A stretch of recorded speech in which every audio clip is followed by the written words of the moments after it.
The following is a Comfortably Zoned Radio Network production. We are back. Bronx Roots with Michael Preminger and David Hubler and me. I'm Ralph Tycho with the Comfortably Zoned Radio Network, and we do this every Sunday, and I hope you enjoy it out there if you're listening, because if you enjoy it just half as much as we enjoy each other's company on this show, then we're doing what we need to be doing, and that's pleasing ourselves. And if it's entertaining, all the better. Michael, David, welcome. This has been kind of a rough week in the United States of America, but I'm sure we'll get to that in a bit. I wanted to continue with what we were talking about. Some of the things last week, some of the things that we take with us, have taken with us in our lives that were developed in the Bronx in our early years. And I want to start with you, Michael, this morning. How are you, first of all? Welcome back. Fine, thank you. I'm good. Good. And David, I want to hear your voice a little bit. How are you? I'm doing well, thank you. Good. We will start with Michael, and anything you could think of that we didn't cover last week to the subject. I don't know, when you think of what things we've taken with us. Food. I don't know if we discussed food. But no, go ahead. Yeah.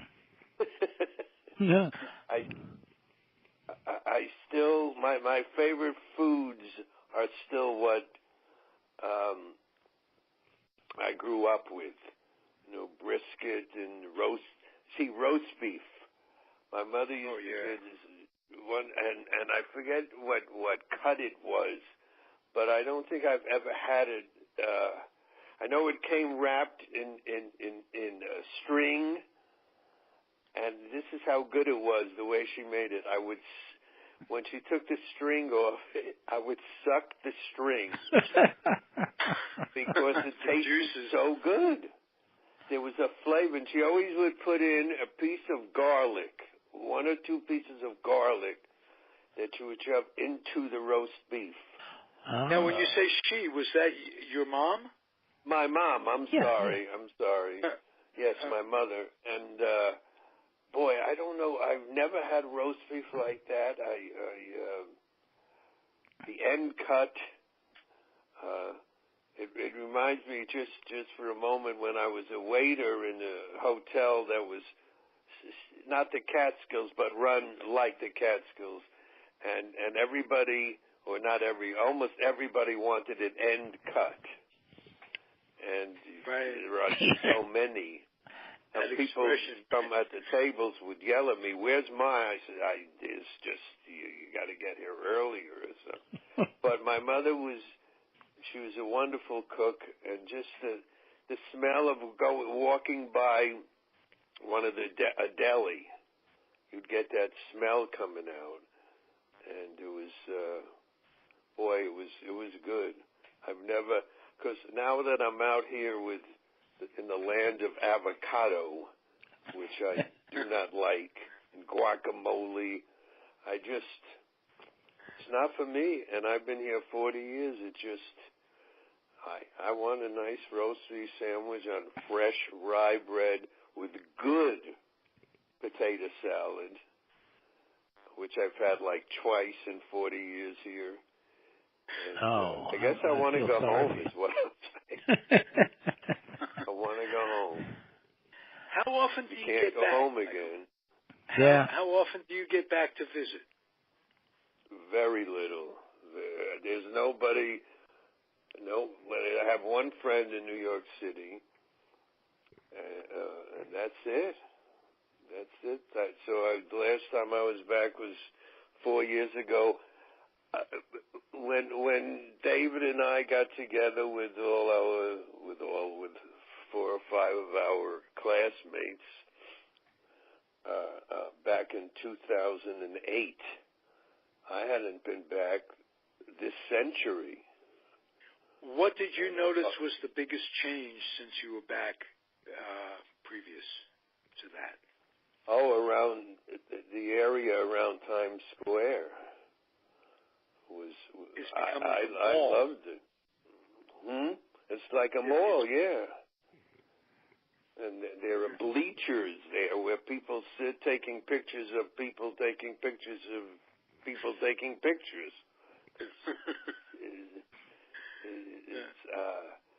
I'm sure maybe if I lived there, yeah, but it's a mall. Yeah, that was the main thing. And I thought also that the subways were very clean, even though, did you guys see the 60 Minutes, I think it was on last Sunday?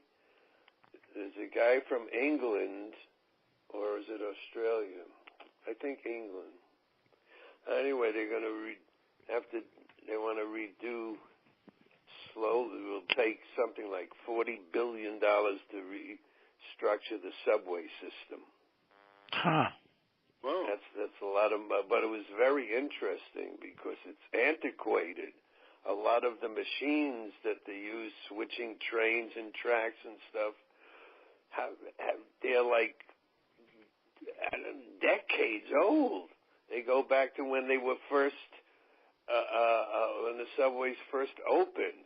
So I think they need an update. Right. Wow. Very interesting. Yeah. Very interesting. Do they talk whether or not there's impending danger in their disrepair the way it is?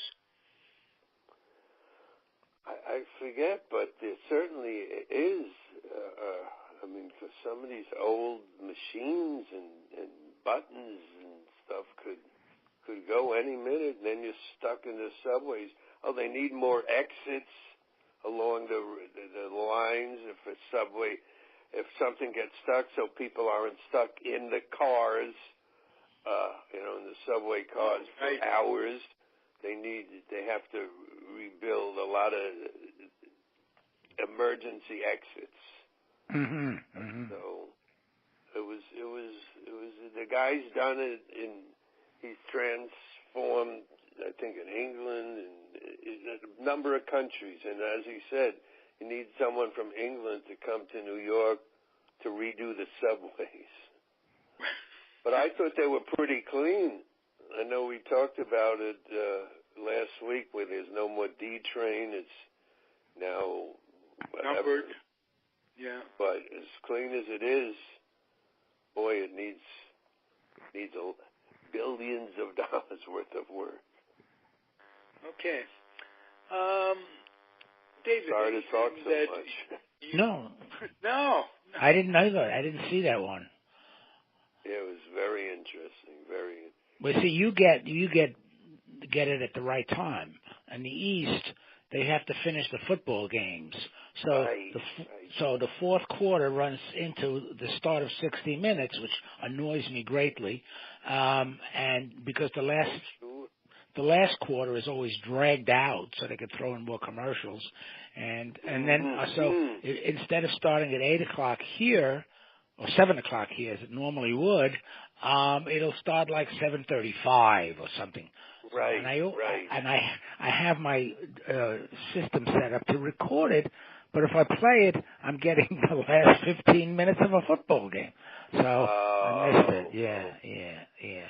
So, but we were in New York back at the end of September.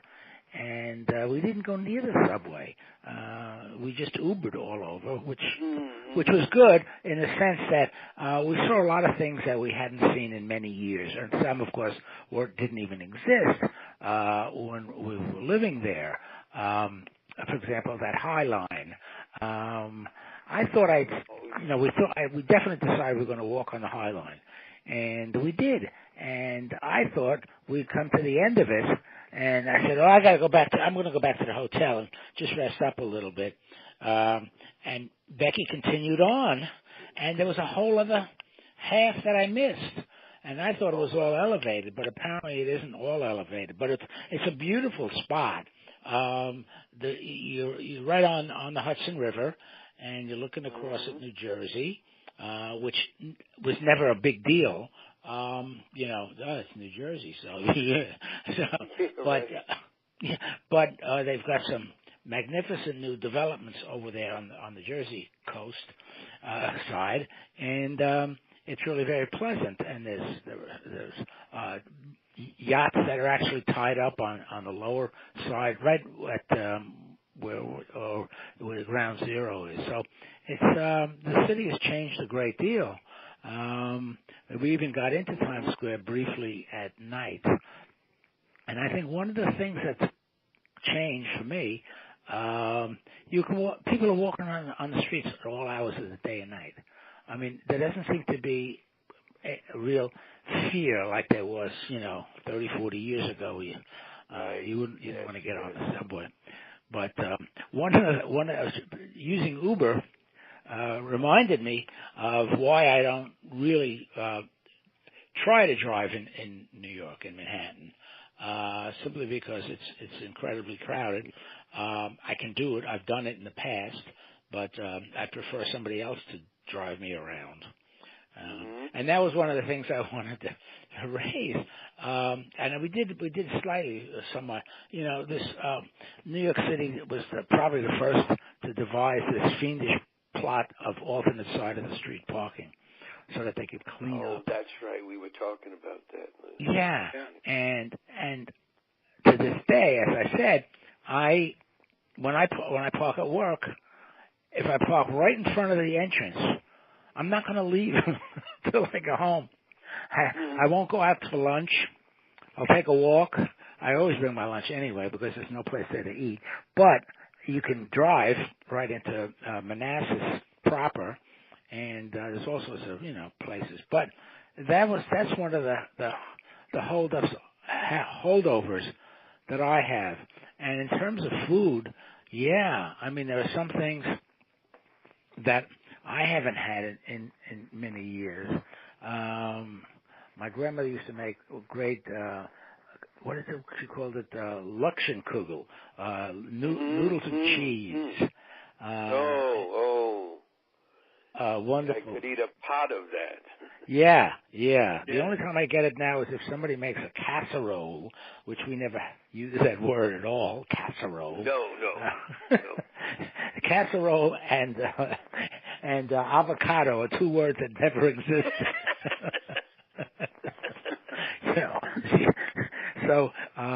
But yeah, good noodles and cheese, a good Luxen. Oh, Kogel. Oh, boy. Kogel, yeah. That's one thing. But I must admit, your area there around Cantor's, the delicatessen, and that other, what's the place we go to when we see you? The restaurant.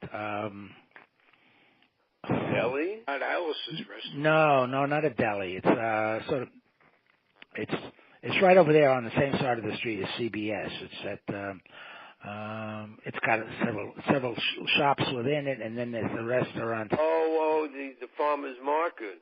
Yeah, the farmer's market. Yeah.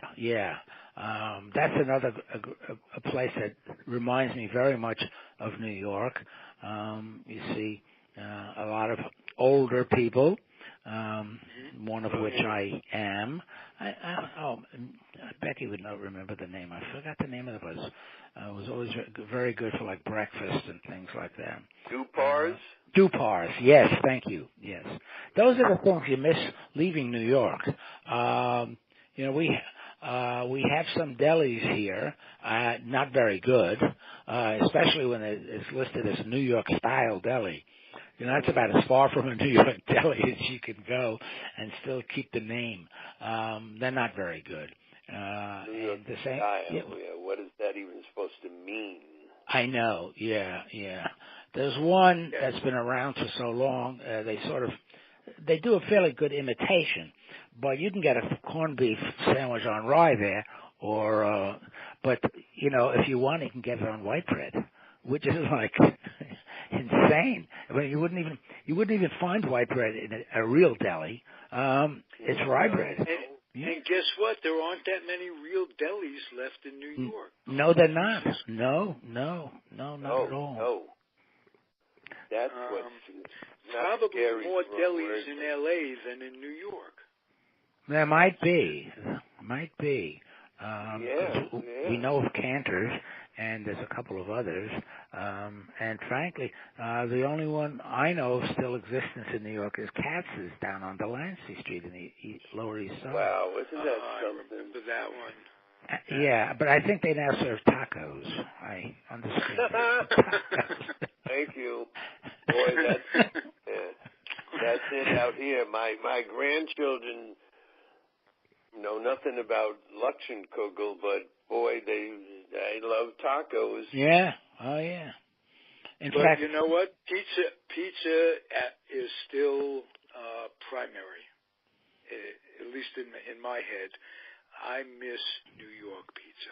That still exists. Yeah. We were back. Oh, yeah. A couple, 3 years ago. I miss pizza, and I also miss my mother's chopped liver. She wasn't as good cook as... Ooh, you just hit a button. Ooh. Yeah. Oh, my God. Did your mother have a grinder that she'd hook onto the cabinet, onto the... Yeah, the edge of the lip of the table. Yeah. Yeah, right. It's screwed on like a vice. You know what, Ralph? All I know is her chopped liver I have never, ever had as good. There's one place out here, Label's Table. It's a small deli that has, I don't think they make it. I don't know where they get it from, but oh, my mother's chopped liver. Oh, today's her birthday too. Oh. Happy birthday. That's good. Interesting coincidence. Yeah. Yeah. Isn't it? October 20th. Glad I brought back that memory. Hey, yeah, I remember your mother. I can picture in my head. I recognize her from several. Did your mothers work together or work in the same hospital? Oh, yeah, at the hospital. Montefiore Hospital. Mm-hmm. Yeah. Very good one, Ralph. Which is now a major medical center. Really? Well, when I was a kid, it was called Montefiore Hospital for Chronic Illnesses, and it was mainly a tuberculosis hospital, and they had a back area there where people, would just sit out there in the lawn all day and cough. It was terrible. Yeah, it wasn't. Yeah, I didn't remember that at all. I had my tonsils and appendix taken out at Montefiore Hospital. Not at the same time. Just a couple of years apart. While you were down there, we thought we'd take out. Yeah, we're in the neighborhood, and 2 for 1. We have a special this week. That's right. No deliveries, though. No. It's definitely a takeout operation. Definitely. That's great. Hey, we have to segue. It's the day after the most horrible tragedy towards Jews. We are 3 of those. And in the history of the United States yesterday, somebody shot up a synagogue in Pittsburgh. And David, we were talking a little bit off the air. You were yesterday genuinely depressed. I truly was. It wasn't because of that. It wasn't just because of that. It was because of just about everything that's been going on that led up to this. The delivery of those bombs, 14 bombs, I think, was the last count. And the reaction from Washington is, thoughts and prayers go out. Well, thoughts and prayers don't do anything. I don't care how religious you are. You can pray from here to kingdom come, and it's not going to do you any good. you know. And then the President of the United States' solution is, well, if they had some guards in there. Yes, that really pissed me off. Absolutely. You know, never blame yourself for anything. It's really those Jews. It's their fault. Oh yeah. Yeah. Oh yeah. I mean, it's insidious. Again, it is. It's in fact, I on my some of my Facebook contacts, and this is a real disgrace. I worked for Voice of America for about 17 years, and Voice of America changed affiliations with the government, but when I left, it was part of this broadcast. I'll be right back, guys. Okay. Okay. Yeah. Sure. And one of their outlets was this Radio Marti, which was programming beamed to Cuba, anti-Castro programming, and apparently they came up with this story about Soros and the Jewish conspiracy. I mean, it was just like it was right out of Mein Kampf, and it was broadcast. And now they're going back to determine how this could have happened. That's all right. How this could have happened, and it's a disgrace. It's an absolute international disgrace that these people were allowed to broadcast this stuff. And that's just another facet of what we're experiencing. And another facet is the absolute blatant disregard for the press and the degradation of the press. Well, he blamed the press right away. Mike, I was telling this Radio Marti that was a part of the organization when I was at VOA. They recently brought in Spanish. They broadcast this very vituperative commentary about the Jews, and they even referred to the Protocol of the Elders of Zion, I think, and broadcast that to the Cuban population. They're just discovering that now, that this is what happened several months ago, I guess it was. Awful stuff. I mean, they should never have been allowed near a microphone with that stuff. But anyway, so that's just another incident in the same vein. And the bombings, absolutely terrible. And of course they caught them. And who are these people? They're Trump supporters.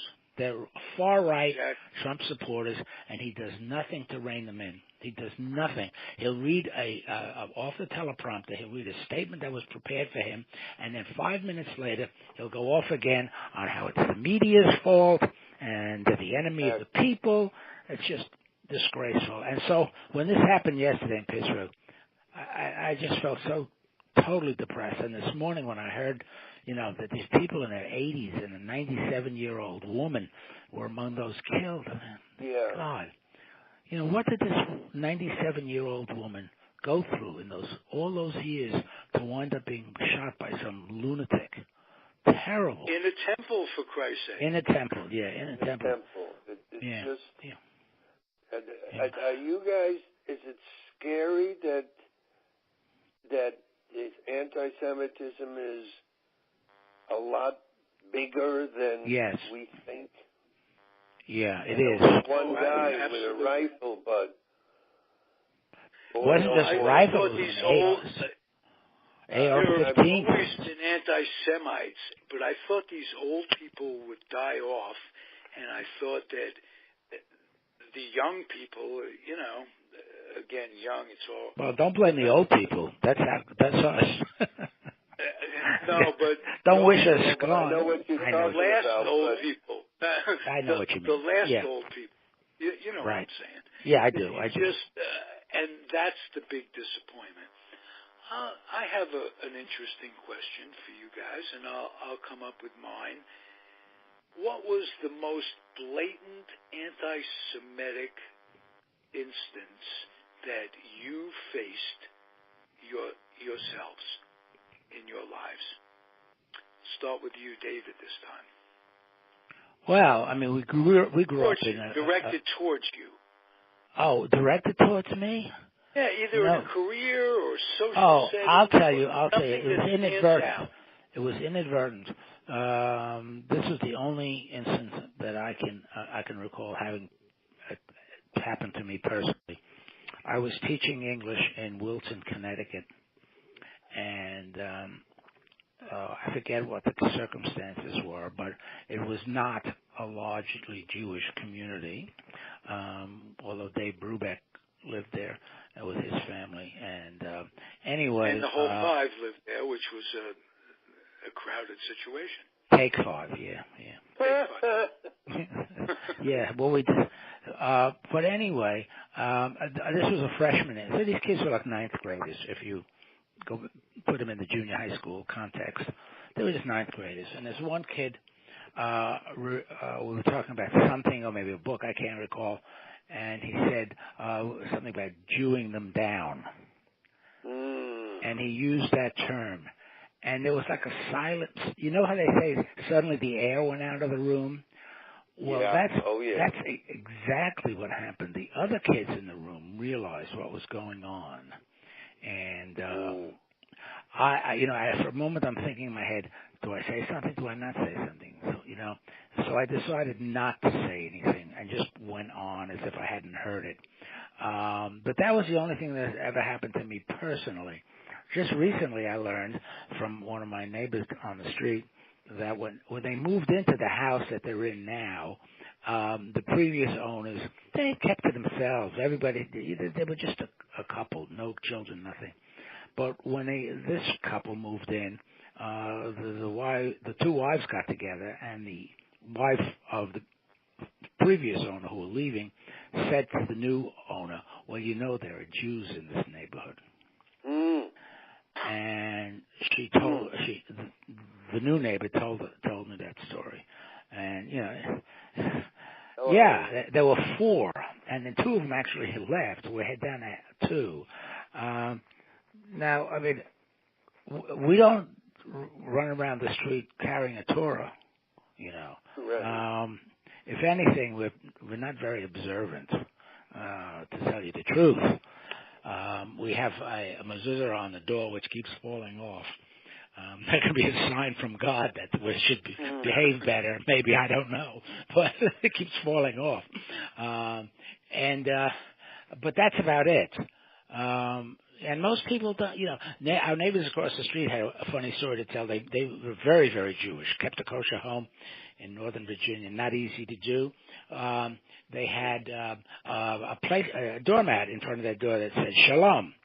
And one day somebody came to the door and he asked to speak to the Shaloms.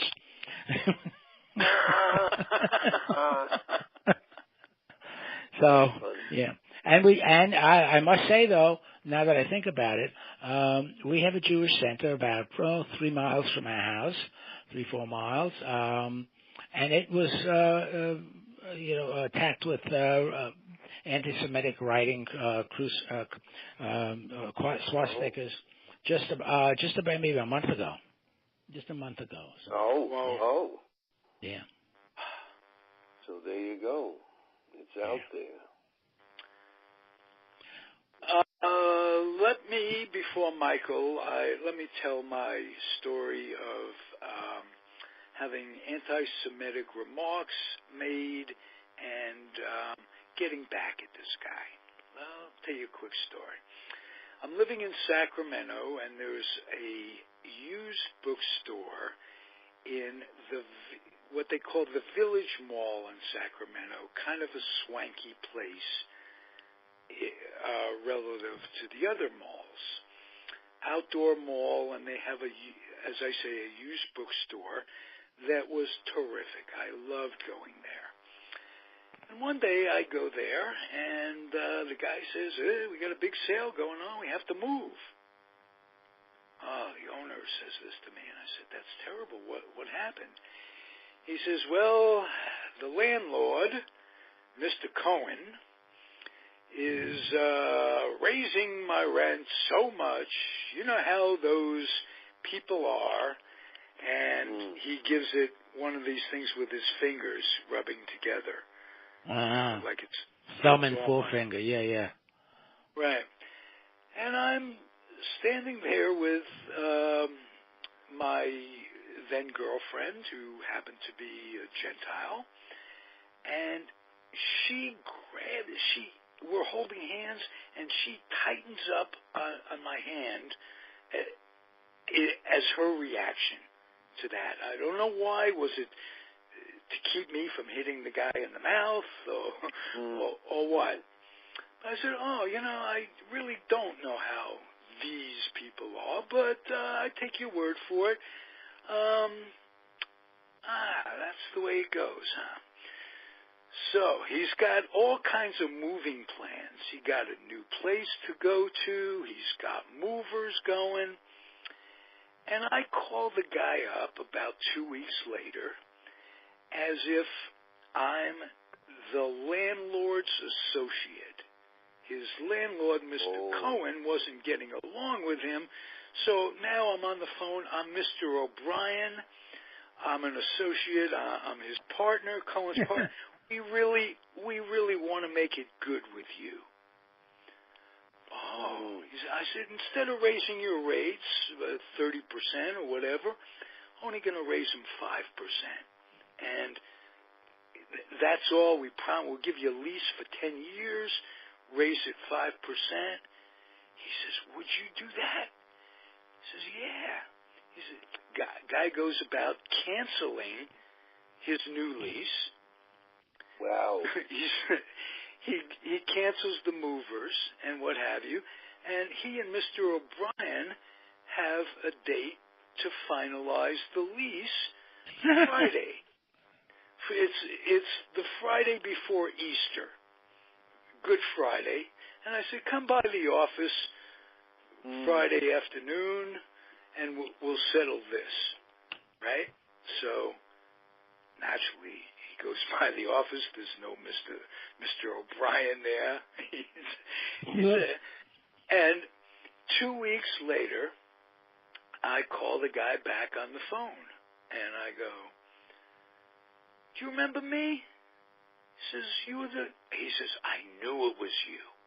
I knew, he says to me that I had an idea who would do this to me. And you're the only person I could think of. And this is what he says to me. He says, and the irony is, some of my best friends are Jewish. Yeah, okay. Oh, yeah, yeah. I got the guy so good in return. What a great story. That was good great. Great story. Good for you. And I remember it. I remember the chill that went down my spine.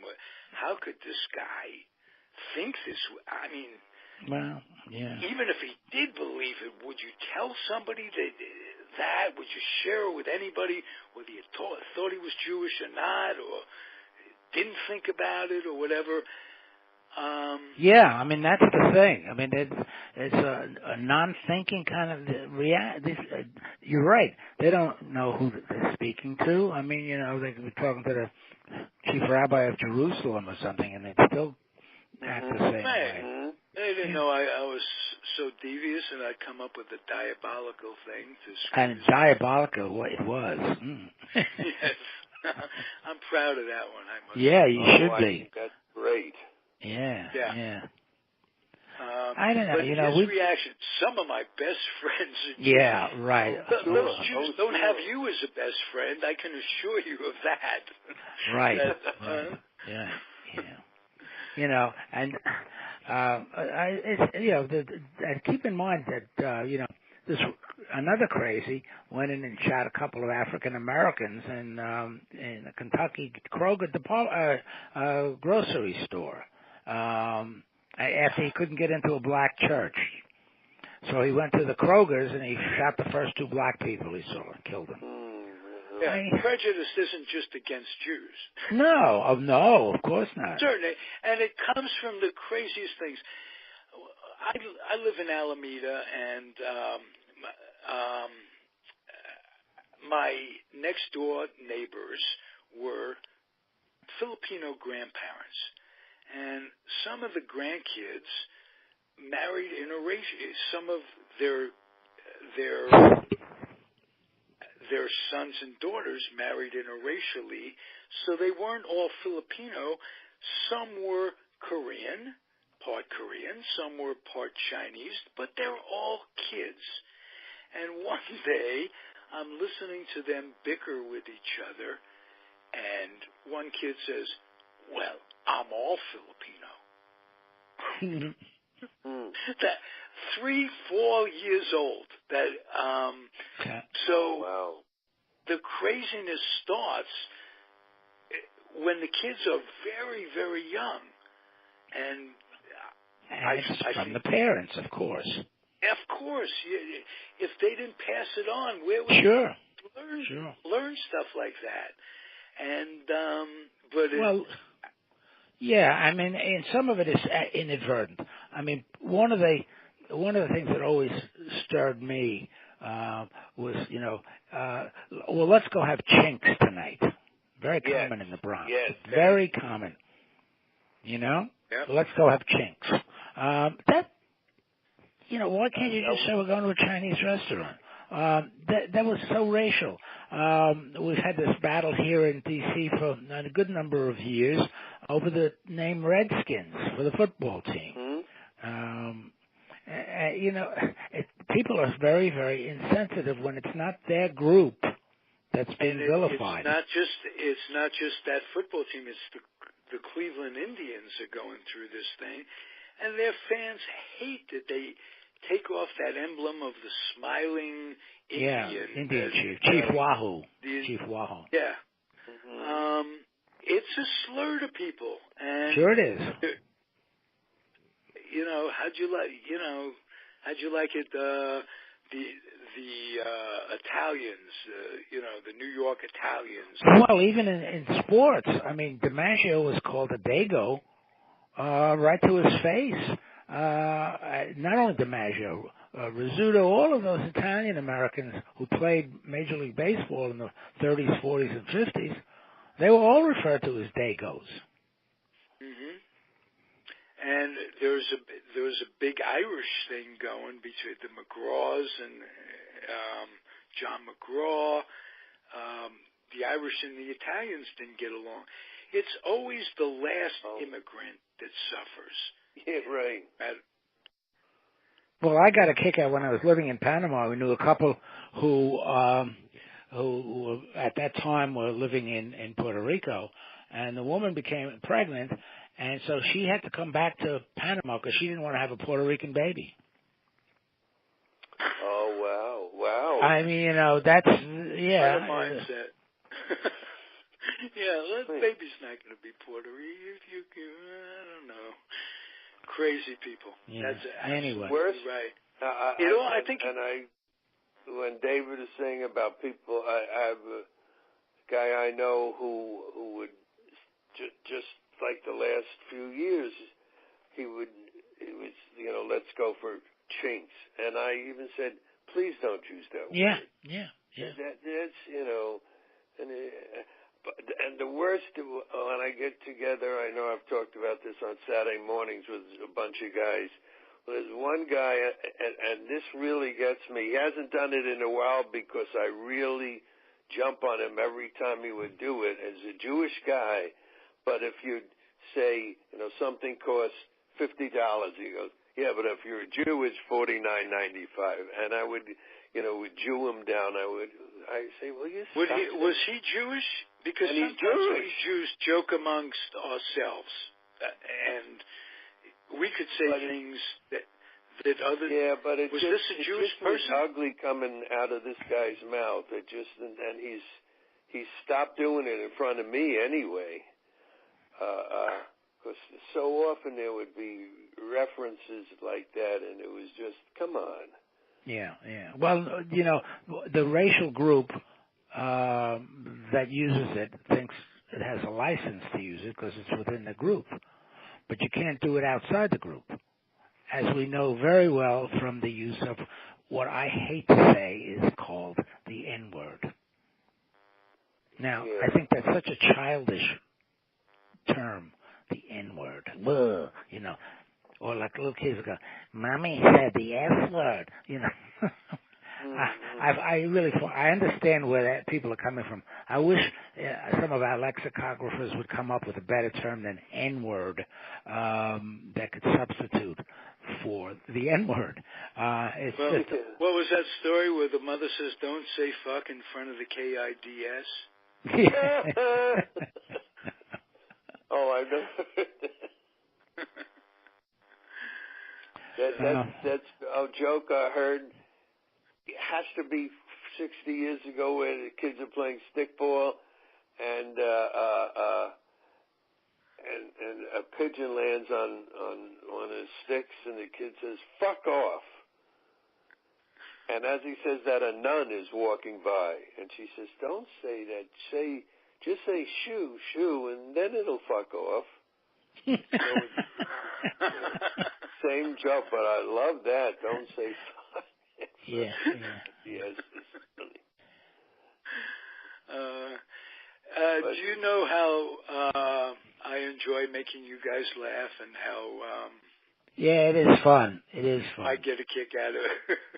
I get a kick at You're a very special audience, both of you. Well, I hope we're more of audience than just 2 or 3. Well, no. But I mean, I know it. I'm kidding. For our conversation. Did you guys miss the fact that when they were dismantling one of the bombs, they drove it up to the Bronx? Yes, I was very upset about that. I thought, no, I missed that. Yeah, why send it to the Bronx of all? You know, I'm wondering, dump it in Van Cortlandt Park and see if it explodes. Oh. Yeah, they must have a special unit up there because all those other ones were going down to Quantico here to the FBI headquarters, and and it may not have been so. I mean, some of this early reporting is not fake news; it's just not knowing the whole truth just yet. I heard 2 accounts of that the people were in the synagogue for a baby naming, and then it came out that they were in there for a bris. And I don't know if you can. I don't know if you conduct the bris on Shabbat. I'm not sure about that. But in any case, it was one or the other, I would imagine, and not both. So there's always conflicting stuff in the beginning of these things. You can't help that. It's not done intentionally. It's just a question of whatever you happen to know at that moment. So, you know what else caught my eye and ear that I thought was interesting? After they evacuated CNN and they were reporting from the street and what have you, the next day they just happened to have an FBI agent on, and they were talking about it. And the FBI agent is telling the panel of CNN correspondents and reporters that, you know what, you broke a cardinal rule. When you left the building, you left a secure building, and they had an expression, he had an expression for it, going out to an unsecured place could have been a setup. Because right, good point. Yeah. And they could have started mowing people down. You're in a secure area. Outside, you mean? They would... Yeah, right. Yeah, because you don't know what you're facing when you run outside. Oh. And I thought that was very interesting. He tells it right on the air. And what was interesting was the expressions on the CNN panel of reporters when he was saying this, who had just the previous day evacuated the building that way. And he's gone, no, there's a cardinal rule against that. You're in a secure area, blah, blah, blah. Don't go out. But the expressions really told it because these people were experiencing terror. That's what terrorism is. Being scared, putting it in your head that the next day may be the day that you get it. It isn't the results. Very few people overall are killed by terrorists, but the change comes in the way they have to change their lives, the way they go about it, and that gets so much doesn't get play at all when they talk about what all this is about. Yeah. And now we come to find out that there are more domestic terrorism than foreign terrorism, for sure. Where is all this money going to for Homeland Security? Couldn't it be better served by directing it, instead of our borders, directing it to education, to all this stuff? Well, let's keep in mind that this guy, the bomber, and the shooter were captured very quickly, even though they did it. The bomber, especially, the FBI did a great job with that, tracking this guy down very quickly. No question. You can't get away with anything. One little piece of DNA, a little hair. Well, see, I've always said that if you're gonna send somebody a bomb, just send them the bomb. You don't have to send it to 12 other people, because the more people you send the bombs to, the easier it's going to be for them to. You're going to make a mistake somewhere along the line. So, one bomb you might get away with. Yeah, well, this guy obviously thought he was. Yeah. Well, he was sending a message. I see by the old clock on the wall that it's time for. I've got an appointment to go to. Okay. So I'm going to have to cut short here now, and we will cut short. And I thank you guys for being here. Okay, we'll do it again next week. Take care. Yes, indeed. Bye. Thank you, Michael. Thank you, David. Yep. Bye. Comfortably Zoned Radio Network, Bronx Roots. Thanks for coming, or at least arriving. Adios, everybody. Bye.